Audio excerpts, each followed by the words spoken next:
Assalamualaikum warahmatullahi wabarakatuh. Bismillahirrahmanirrahim. Alhamdulillahi rabbil alamin. Lakal hamdu syukra wa lakal mannu fadla wa anta rabbuna haqqa wa nahnu abiduka riqqa wa anta lam tazal lidzalika ahla. Asyhadu an la ilaha illallah wahdahu la syarika lah wa asyhadu anna Muhammadan abduhu wa rasuluh la nabiyya ba'dah. Allahumma salli ala nuril anwar wa sirril asrar wa tiryaqil aghyar wa miftahi babil yasar sayyidina wa maulana Muhammadin al-mukhtar wa alihi al-athhar wa ashabil akhyar adada ni'amillahi wa ifdhali.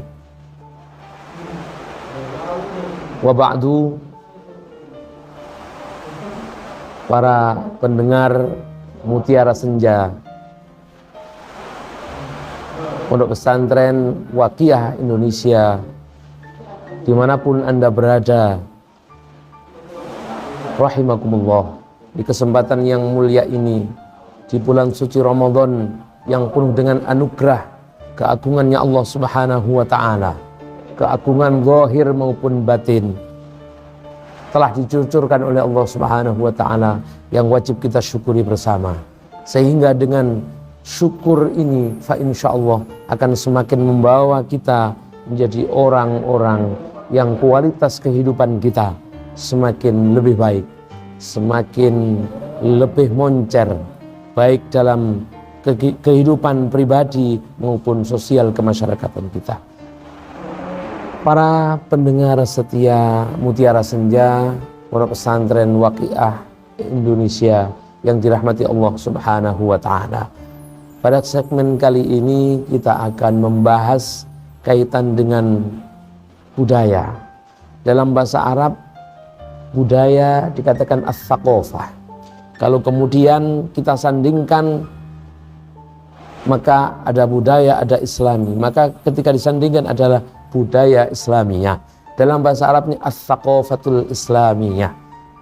Kata budaya, kata as-saqafah adalah merupakan satu lazimiyah, satu sunnatullah yang telah Allah anugerahkan kepada umat manusia, yang antar satu dengan yang lainnya diperintahkan untuk lita'arufu, saling mengenal, saling berhubungan, saling ada hubungan interpersonal maupun ekstrapersonal, yang kemudian dalam kehidupan kita sehari-hari fa insyaallah akan mengkayakan kita bahwa hakikat kita menyadari, hakikat kita diciptakan oleh Allah Subhanahu wa ta'ala, kita akan semakin menyadari bahwa fungsi kita di samping abdullah, wa ma khalaqtul jinna wal insa illa liya'budun. Kata liya'budun mengandung dua pengertian. Pengertian pertama adalah berposisi sebagai Abdullah, hambanya Allah Subhanahu wa ta'ala. Posisi personality, posisi individual yang nampak. Hubungan individual kita vertikal kepada Allah seperti apa? Hubungan mahdhah kita kepada Allah Subhanahu wa ta'ala seperti apa? Di samping itu juga kata Abdullah mengandung pengertian khalifatullah fil ard. Kalau ngomong terkait dengan khalifatullah fil ard, maka pasti akan menjadikan kita terbuka cakrawala kita bahwa as-saqafatul islamiyah, kebudayaan yang ada adalah bagian dari implementasi fungsi Abdullah yang berupa khalifatullah fil ard, sehingga hubungan sosial kemasyarakatan kita, hubungan insaniyah sesama manusia kita, sesama umat muslim, sesama warga bangsa Indonesia maupun sesama manusia di Indonesia yang majmu', yang multikultural akan semakin terpupuk dengan baik, bahkan semakin kita kembangkan. Muasyarah kita dengan sesama manusia itu adalah bagian daripada as-saqafatul islamiyah, bagian daripada kebudayaan Islam yang itu dicanangkan oleh Allah Subhanahu wa ta'ala berdasarkan ayat tadi, dan kemudian Kanjeng Nabi Muhammad Shallallahu Alaihi Wasallam, kita telah ingat bersama-sama saat dulu kita mengenyam pengetahuan bahwa Kanjeng Nabi Muhammad hijrah dari Makkah ke Madinah. Di sana ketemu dengan berbagai macam budaya, berbagai macam model etnis, agama dan sebagainya. Yang kemudian di sana muncul yang disebut dengan Piagam Madinah. Artinya Kanjeng Nabi adalah pencetus multikulturalisme, pencetus orang yang hari ini mengatakan kita harus hidup bermoderat atau moderasi agama. Kanjeng Nabi sejak dulu sudah mengajarkan kepada kita moderasi beragama, sehingga tidak berlebihan kita dalam berpuasa Ramadan akan menumbuhkan empati kita semakin kuat, baik empati sesama manusia maupun empati khususnya sesama umat Islam, juga empati sesama warga bangsa Indonesia yang multi etnis, multi agama, tidak memandang agama, suku dan lain sebagainya, tidak memandang warna hijau, kuning, merah, kelabu dan sebagainya. Tapi kalau kita berbicara di dalam Islam, semuanya didudukkan oleh Allah Subhanahu wa taala pada posisi masing-masing, yang antar satu dengan yang lainnya harus saling menghormati. Di dalam kehidupan kita ada orang tua, ada setengah tua, ada yang junior, ada yang senior, ada yang bahkan anak-anak. Antar satu dengan yang lainnya di situ ada budaya, ada unggah-ungguh kata orang Jawa. Ono subo setoni. Dalam berhubungan, dalam bertutur kata, dalam bertingkah laku, ada solah polai kata orang Jawa. Ada nilai-nilai yang harus dibentuk dan dilaksanakan. Bagaimana anak menghormati orang tua, bagaimana orang tua menyayangi, melindungi anak, bagaimana kakak dengan adiknya melindungi, mengasihi, begitu juga dengan adik, bagaimana memuliakan kakak, memuliakan senior dan sebagainya. Semuanya adalah dalam rangka menerapkan bu'itsu liutammima makarimal akhlak, dalam rangka sebagaimana Kanjeng Nabi Muhammad SAW dawuh, saya diutus untuk menyempurnakan akhlak yang mulia di dunia ini.